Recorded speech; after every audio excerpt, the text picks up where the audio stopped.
Narinig mo ba ang testimonya nilang apat?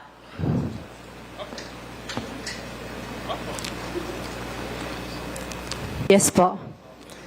Kilala ka ni Baterna. Ikaw ang gumagamit ng cheque niya. And soon, we will be able to find out kung sinong binayaran mo using her checks. Kilala ka ni Miss Mascareñas because you took a great part in the operation of Lucky South and Whirlwind. Are you listening, Miss Cassandra Ong?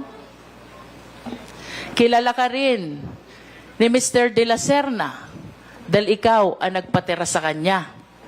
Kilala ka rin ng taga-PAGCOR dahil ikaw, kasama ni Attorney Harry Roque, ang naglalakad ng papeles ng Lucky South. You acknowledge that? Mr. Ano po, pwede po ako humingi ng 2 minutes to consult my lawyer. 2 minutes for what?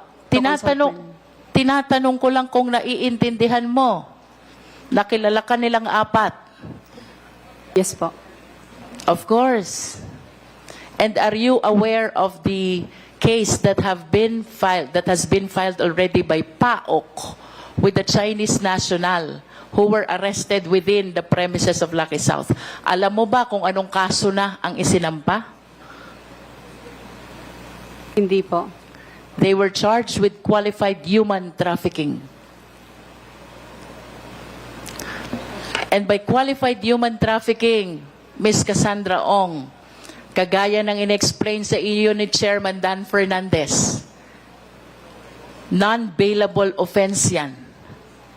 It is a capital offense. And with your direct participation in the operation of this Lucky South, there is a strong probability that you will be indicted as well for the crime of qualified human trafficking.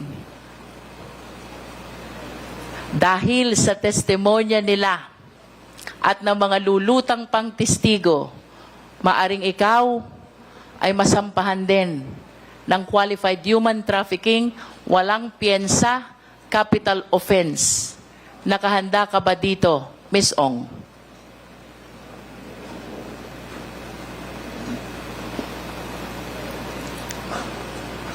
Please answer the question, Ms. Ong. You want